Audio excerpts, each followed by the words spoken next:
15 octobre 1793. Procès de Marie-Antoinette.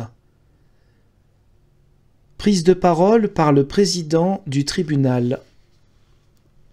Citoyens jurés, le peuple français, par l'organe de l'accusateur public, a accusé devant le jury national Marie-Antoinette d'Autriche, veuve de Louis Capet, d'avoir été la complice ou plutôt l'instigatrice de la plupart des crimes dont s'est rendu coupable ce dernier tyran de la France, d'avoir eu elle-même des intelligences avec les puissances étrangères, notamment le roi de Bohême et de Hongrie, son frère, avec les ci-devant princes français, avec des généraux perfides, d'avoir fourni à ses ennemis de la République des secours en argent, et d'avoir conspiré avec eux contre la sûreté intérieure et extérieure de l'État. Un grand exemple est donné en ce jour à l'univers, et sans doute il ne sera pas perdu pour les peuples qui l'habitent.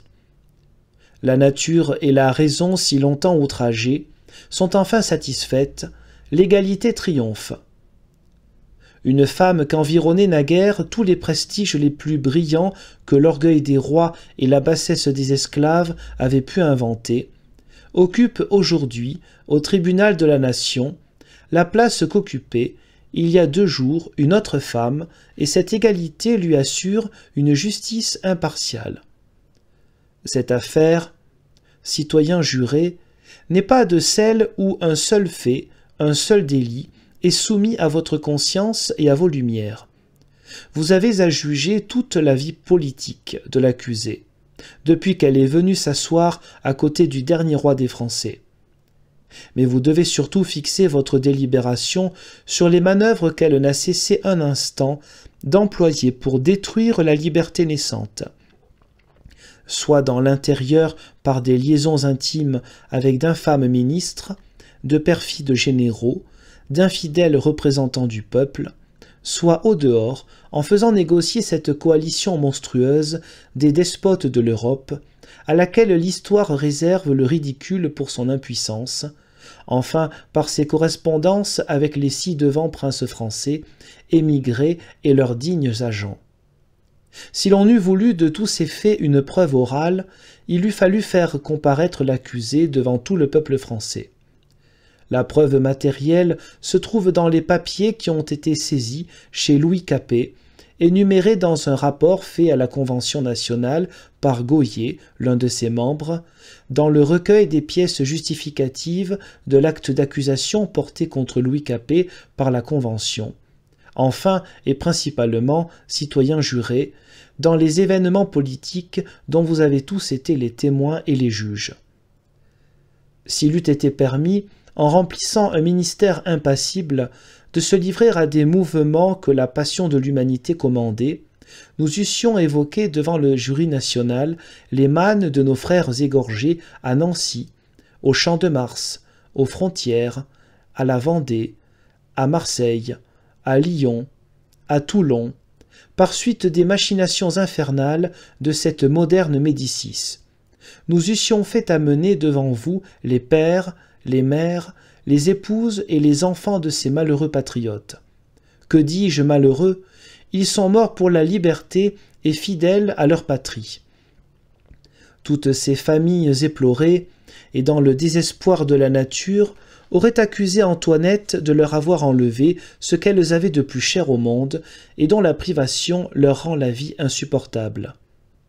Et, en effet, si les satellites du despote autrichien ont entamé pour un moment nos frontières, et s'ils y commettent des atrocités dont l'histoire ne fournit pas encore d'exemple, si nos ports, si nos camps, si nos villes sont vendus et livrés, n'est-ce pas évidemment le dernier résultat des manœuvres combinées au château des Tuileries, et dont Antoinette d'Autriche était l'instigatrice et le centre?